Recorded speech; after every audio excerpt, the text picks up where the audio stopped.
The mid-range didn't die, it got better. 47 seasons of net wins data reveals an uncomfortable truth for the analytics crowd. 2-point percentage has risen from 46.8 to 54.75% since the post-Jordan era. The league's best players are leading the rehabilitation, and the team shooting the most efficiently inside the arc are winning the most games. The analytics revolution declared the mid-range shot dead around 2012. Daryl Morey famously called it the worst shot in basketball. The league responded slowly, then all at once, by abandoning it in favor of corner threes and at-rim layups. By 2017, every serious front office was counting mid-range attempts as a sin. 14 years later, the box score tells a different story. Thanks for listening to Net Wins. I'm located at netwins.substack.com. Subscribe to receive new posts and support my work. The numbers the consensus missed. Using the full net wins database of 47 seasons of team-level 2-point percentage data, here is how 2-point shooting efficiency has actually moved across the modern era.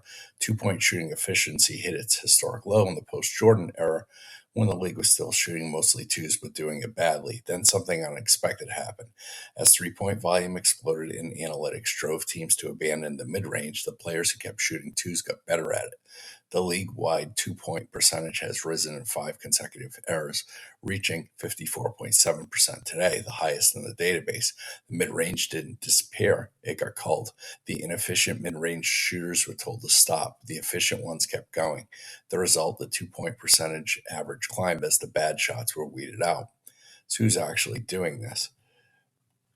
Here's a list of the top 2-point percentage performers among guards and wings in 25-26, the non-centers where the mid-range debate actually lives. And that list starts with SGA, Evan Mobley, Trey Jones, Amen Thompson, Dyson Daniels, Scotty Barnes, and Zion Williamson. SGA is 14th on the raw 2 percentage list for non-centers and first with significant volume of 1,023 attempts.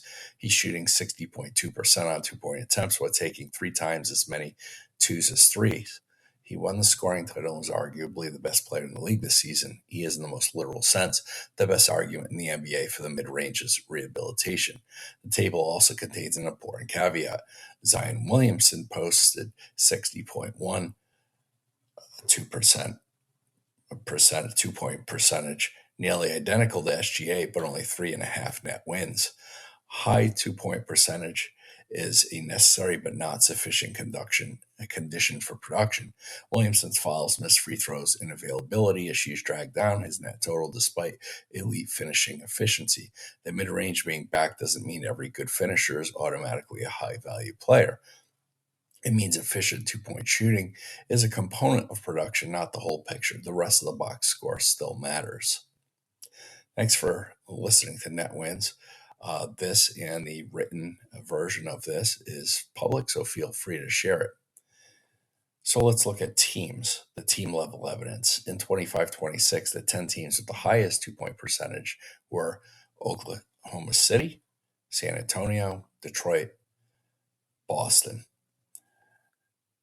9 of the top 10 2-point percentage teams made the playoffs. The correlation between 2-point percentage and wins was much stronger than the correlation between 3-point percentage and wins in the same season. This is not a small sample quirk. Look at the structure. OKC and San Antonio, the 2 winningest teams in the league, shot above 57% from 2. Neither's abandoning the 3-point line. They've built rosters that can do both efficiently. The result is their mid-range efficiency functions as a genuine competitive advantage because everyone else either can't shoot it or won't. So why was the analytics consensus right, then wrong? The Morey era critique was correct for its moment. In 2012, the average mid-range attempt really was a terrible shot. It took a full possession, ended possessions at a lower rate than rim shots, and converted at rates worse than corner threes. The expected value math was clear, but the critique assumed the mid-range volume would stay constant. It didn't. Teams' list and shot selection improved, and the players who kept taking mid-range shots were increasingly capable of making them. The shot selection revolution worked so well that it created a second order opportunity for the players efficient enough to exploit the abandoned space. When every defense is optimized to prevent corner threes and protect the paint, the mid post and the elbow became the least defended areas of the floor. A shooter who can make those shots at SGA's 60.2% efficiency is finding genuine open looks that analytics compliant defenses aren't designed to cover. The analytics consensus identified the correct equilibrium for the average player. It created an opening for above average players to exploit the resulting vacuum. The 2-point volume versus 3-point volume split. The players leaning most heavily into 2-point shots produced an average net total of 1,083. In 25-26, players leaning heavily into 3-point shots averaged 760. The 323-point net total gap doesn't mean the three-pointer is wrong.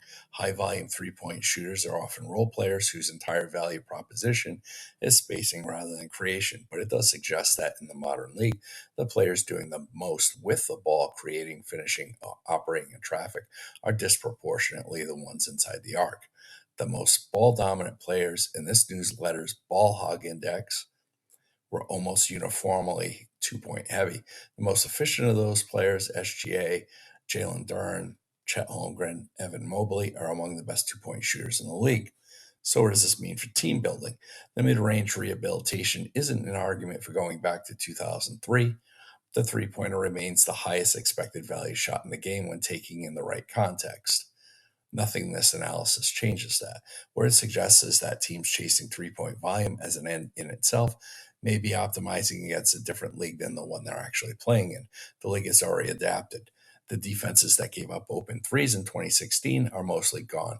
What remains is a league where elite players who can efficiently create and convert 2-point shots in the mid-post, at the elbow, off the dribble, in the mid-range have a competitive advantage precisely because the analytics consensus taught everyone else not to do it.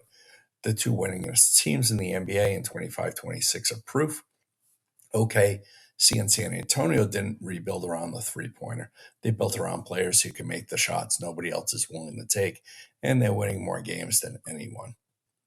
The net wins database is located at willf123 at github.io/NBA-net-wins. I thank you for your time.